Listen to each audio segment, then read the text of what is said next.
What's popular in the grocery stores, fast food restaurants, and other dining establishments changes throughout the years. In more recent days, we've seen fast food establishments at least make more of an effort to look healthy, especially with children's food products. This is largely because people are more concerned with health than they've ever been before. However, not all of the trends regarding food are necessarily good. While people are more concerned with their health, consumer ignorance and misinformation is widespread, and many popular food trends have hidden consequences that the average person is completely unaware of. Number 10. Reliance on cows is a huge contributor to global warming. Aside from those in the world population who find cows sacred and the world's vegetarians, we all love our cow meat. Tucking into a delicious burger or steak is a part of life that many of us would be loath to give up, and for many of you would have to pry the steak out of your cold, dead hands. However, it is this love of beef that is helping raise worldwide greenhouse gas levels by alarming amounts. Cows fart and burp a lot, and they leave a lot of cowpats lying around as well. All the methane that is belched into the environment or broken down in their waste is easily the majority worldwide contributor to methane being released in large quantities. Of course, while methane is incredibly bad for the environment, it is only one greenhouse gas. Cows alone are far from the only or biggest major contributor, but they are enough to be causing a serious impact. Scientists are now trying to solve the problem, or at least find ways to mitigate it. Some have suggested changing the cows' diets to alfalfa and supplements instead of their usual diet so that they'll be less gassy. And they've also emphasized that proper breakdown or reuse of dung can prevent extra methane leaking into the atmosphere. Either way, scientists believe that with the reliance on beef for food by many developing countries, the issue is going to be here for a very long time to come. Number 9. Fat-free foods have increased our reliance on sugar to be satisfied. Perhaps one of the worst fads that still affects us today is the fat-free fad. This fad is so pervasive that even though it began in the 1970s due to a hearing started by Senator George McGovern, you will still meet many people watching their weight today who, despite religiously watching their calorie count, still balk at fat content in foods. The fact is that if you understand calorie count, you'll know that calories plus exercise, and to some extent genetics, will decide your weight loss rate. And studies have not shown any health benefit to a low-fat diet, but this still persists in the national consciousness, and it's still doing damage. Today, stores are full of fat-free or low-fat products, and many products today that would have once had more fat in them now have none or little. However, what they have instead, and started having in the late 1970s when the trend began, was a whole lot more sugar. And coincidentally, it wasn't long after this that incidences of diabetes and obesity really took off. Now, it's hard to say for certain if this was the main or only cause of the rise in diabetes, but there is no question that a brief time ago we started consuming way more sugar than we once did, and it's most definitely bad for us. It shows that in our rush to make fat the villain, we forgot that all the food groups are an essential part of a good diet, and that moderation is the most important thing of all. Number 8. GMO-free foods are helping produce ignorant American consumers. Recently, there has been a strong movement for GMO-free foods. On the one hand, this sounds reasonable if you don't understand what a GMO is, but when you do, it sounds totally inane. GMOs are genetically modified organisms. The problem is that by the actual definition of genetic modification, we have been practicing this on plants and animals for thousands of years, at least. However, even if you feel that there should be more transparency as to today's biotech practices, the fact is that current labeling and GMO-free foods are only helping to increase consumer ignorance and take advantage of people who think they are avoiding something bad. The truth is that many companies that look like they're bowing to the will of the consumer are making changes just to please people, because it's easier to do that than to argue and cause a viral issue on social media. Companies like Kraft will gladly switch to natural dyes while still selling you a totally processed macaroni and cheese product. And Subway famously would remove a perfectly harmless ingredient because people get up in arms about it. The reality is, though, they continue to sell many processed foods and they still use the slogan "Eat Fresh." What is really bad for people's health is the increasing reliance on heavily sugared products and heavily processed foods. Companies jump on the GMO-free bandwagon because it makes it look like they're doing something while they basically just continue business as usual. Number 7. Soy food could be decreasing testosterone levels.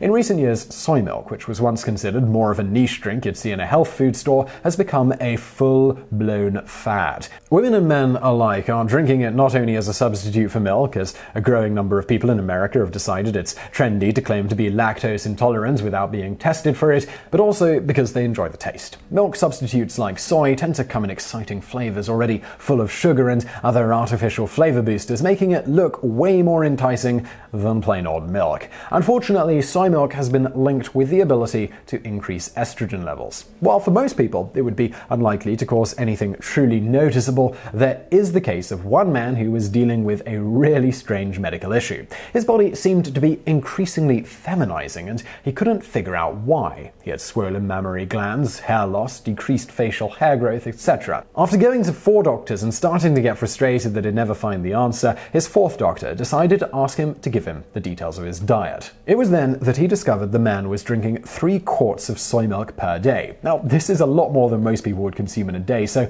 most people would be unlikely to ever show such drastic effects, but it shows that soy can have serious effects on the body's hormone levels. Number 6. The low-carb diet fad has caused widespread nutritional deficiency. Back in the 1990s, the Atkins diet really started to become a full-blown fad, and before long people were telling you that eating carbohydrates was bad. It's easy to see in hindsight that this particular fad was not good. Anything that tells you to almost entirely cut a large type of food group out of your diet is likely an unbalanced way to eat. However, at the time it was easy to get on board with the hype, if nothing else, to see if it would provide any benefit. And while many people have lost some weight with it, it's also important to note that lost weight does not necessarily equal good health. The low-carb fad very likely helped contribute to the rise of obesity, along with the decrease in fat intake and the rise of sugar intake. While there was some reason to be bothered by some carbohydrates, certain processed carbohydrates like refined sugar, the fad did not discriminate, and many people now had diets lacking in proper complex carbohydrates such as grains, fruits, and vegetables. The fact is that good carbohydrates are an important part of a balanced diet and will help keep your body in good working order. Just like all diets, you should eat them in moderation, but not to the point of eating almost none of them. Number 5. The recent quinoa fad has been causing extreme hunger in Bolivia. If you haven't heard of it, quinoa is one of those products that you'll hear people tout as a secret superfood. It's an Andean plant often confused as a grain, although it's actually closer to foods like spinach. It looks like an incredibly tiny grain-like object, although it's spherical, where rice is oval. While it is touted by NASA and has been in health food stores for years, it exploded in popularity only very recently. Vegans and hipsters everywhere have flocked to this product as the next big thing, and it has created an entirely new export product in the country of Bolivia, where it's grown. However, this is not without issues. Increased trade with Bolivia is having unintended consequences. While the farmers are actually making more money now because of the export market, the price of quinoa itself is going up so much globally that many Bolivians who used to rely on it as a food staple can no longer afford it as anything but a treat. To make matters worse, now that they are trading with the US, they are discovering products like Coca-Cola and processed white bread, and the younger generation is becoming attached to it while the older generation simply watches on in horror. The processed products being imported there and the unnecessarily overuse of their food staple is helping to contribute to obesity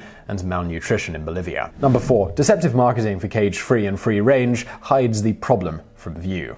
Another point where consumers are often misled is when cartons of eggs are labeled cage-free or free range. The truth is that the United States government has no legal standard for those terms on egg cartons, and such companies can pretty much just say it as a marketing gimmick if they wish to. Many companies that claim cage-free may actually let their chickens out of cages, but never let them see the light of day. Others may consider free range to be giving them a small amount of sunlight and fresh air from their cage every day. There is simply no real standard to go by, so you really don't know what you're getting. However, it gets a little weird in terms of poultry. The rules for chickens raised for poultry instead of egg laying are fairly well laid out by the USDA and has fairly comprehensible guidelines, but these rules don't count at all when it comes to eggs. What this means is that when a company slaps a label on non-poultry products stating things like free range, it essentially is meaningless since there isn't even a loose industry guideline on what that means for the product. The company is likely being deceptive with you and trying to use your ignorance of the issue to temporarily override your common sense.